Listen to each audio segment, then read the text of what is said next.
Alright leaders, how are we, and welcome to my brand new channel, your go-to hub for football analysis, opinions and just general chit chat as well. Let's get into it.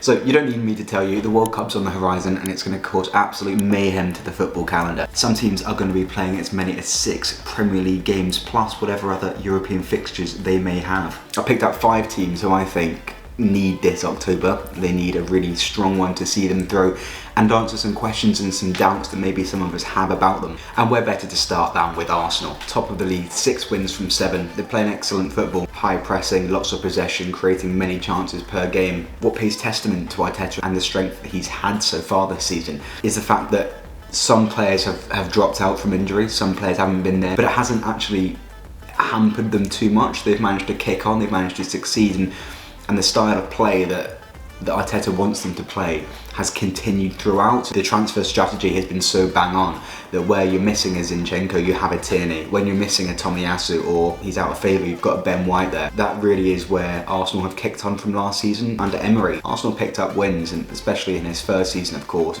we're winning, but we're getting outplayed constantly. We're not actually really being the better team here. You know, we're looking okay, but there's not really any sort of identity with the club, and of course that's definitely now how it is. We're moving past the part with Arsenal whereby a defeat means a meltdown, because for years, going back to Wenger, a defeat has meant over the top, exaggerated responses. Saying that, look, the main concern with Arsenal, whether you believe it or not, is always going to be about whether or not they've done it against the big teams. I don't actually think it's that important, because you win more points per 38 games of a season against the lesser teams. A lot can be said as well for beating the teams that you should beat. You know, your Aston Villas, your Leicesters, your Bournemouths, your Brentfords. So Arsenal have a defining October ahead of them. They've got Spurs, Liverpool, Leeds, Southampton and Nottingham Forest as well. We know they've got quality.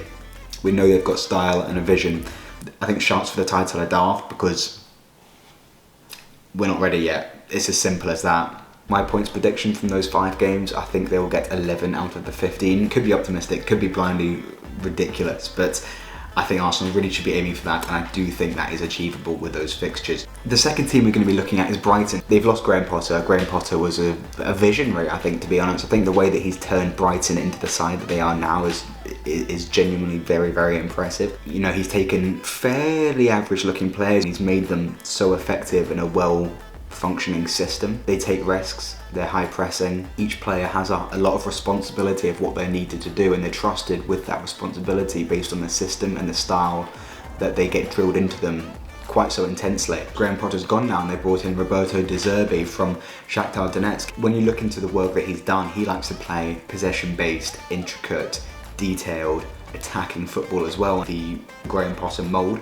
what they've already got is successful. Look, they're 4th in the league right now. I think that's overachieving for Brighton. It's definitely overachieving for Brighton, let's face it. Brighton are a really well-run club. They don't make simple mistakes. They are effective in the transfer market, and I think they're going to be effective in this managerial market as well. Can they make sure it's a smooth transition into what is going to be a huge October for them? You know, they've got Liverpool, Spurs, Brentford, Forest, City and Chelsea, and they've got the toughest fixtures I've really ever seen in a month. It's an absolute baptism of fire for him. Maybe that'll buy him more time, because people will think you're not really expected to win those games. That's not mainly our competition. But at the same time, if you from those games get 0 points, regardless of what the opposition is, it'll be looked back on really poorly. Sorry to go back to Arsenal again, but we lost our first 3 games of last season.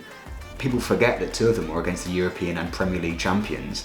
It doesn't matter. People look back on the results, they don't look at the fixture. Can it not just be a flash in the pan? Can this Brighton success and the work that Tony Bloom's done to get them to the position that they're in, can that be sustainable? For me, I'm going to say Brighton, out of 18 points, I think they'll get 7. Okay, Liverpool. Liverpool in a weird position right now because they've had a poor start and they're in a weird transitionary phase at the moment. Their old system, which has got them so much success and has been one of the dominating systems in football has become stagnant with the overlapping bombing forward fullbacks, which can put in an amazing cross with high pressure and high intensity. I think people have wised up to that now, but they're not quite ready to move into Darwin Núñez full time. That's quite strange for them. They're not stagnant, but they're not fresh enough yet to fully adapt to and embrace this new Darwin Núñez style football. The midfield's weak, it's elderly, to be honest. Milner and Henderson still regularly play, and while they've been massive for the club over recent years, they're not the guys to take them forward, and it's not going to be too long before they're gone. I think one thing that maybe frustrates fans at the moment is the defence.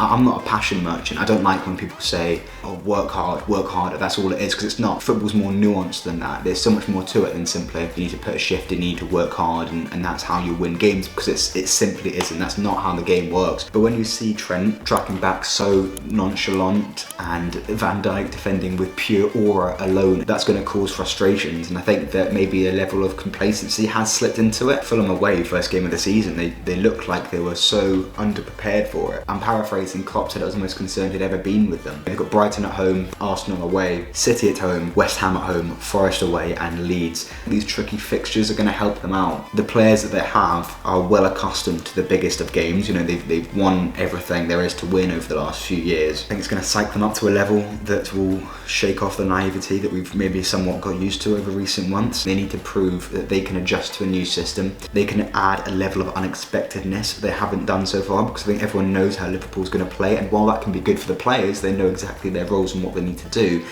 The opposition often know where to mark, what to look out for, and how to defend it. I think from those 6 games, Liverpool will get 11 out of 18 points. Aston Villa.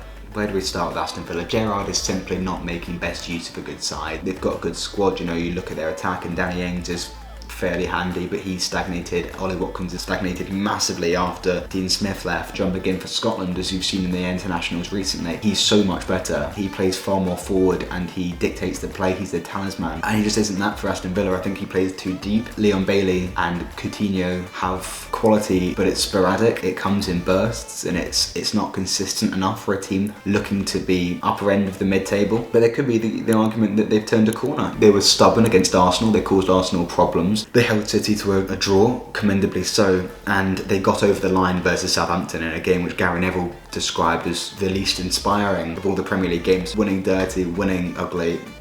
That's how you've got to do it in the Premier League sometimes. October for them is a really interesting one for fixtures, and I'm really intrigued to see how they get on, because they've got Leeds away, probably 2 teams looking to finish the table in the same sort of position. I think they are direct rivals. I think at the beginning of the season you'd have tipped Leeds more so for relegation than Aston Villa, but Aston Villa now looking like the team more likely to go down if either do. Forest away, same position there I'd say. Chelsea at home, Fulham away, Brentford at home, Newcastle away. I think this month will define Gerrard's tenure. If you can get a run going and pick up some points, good, and they're out of the danger zone. If they don't, I really do think Gerrard could get sacked. The bosses at Aston Villa don't suffer fools gladly, to be honest, and I can really see them cutting their losses with Gerrard if they don't think it's the system and the vision for them. And finally, last but least, they're bottom of the table, it's Leicester. They have a huge month. They've only got 1 point up the board, and Rodgers looks like he could be the next managerial sacking at this stage. Maybe, you know, with Leicester, they were just a behind closed doors merchant team, because that's when they really got most of their success. I know that's harsh, but that is when they got most of their success, and they haven't really kicked on from then. They are really in a tricky position, you know. I don't really know where they go. Let's look ahead at their fixtures though. So they've got Forest at home, Bournemouth away, Palace at home, Leeds at home, Wolves away, and City at home. I think Leicester and Rodgers will be able to see through this October and crack on into November. I think they'll start picking up points fairly consistently. These fixtures are exactly what they need right now. They don't need too many of the massive games. The standout fixtures that I've seen them play in were Arsenal and Spurs, both away, and in both games they scored 2 goals. You know, 4 goals in North London this season is not bad, because both those teams are first and third. They can do something, but they let themselves down with silly mistakes. They're not looking the same without Schmeichel for me specifically, because I think Danny Ward is not the same level, and in the dressing room they're missing that leadership. I don't know if they really have that now. I mean, you look at that Leicester side and you think they're weak at the back, and I think they've got a weak mentality right now as well, Leicester. Leicester need to stop thinking that they're above the relegation places, because they're not.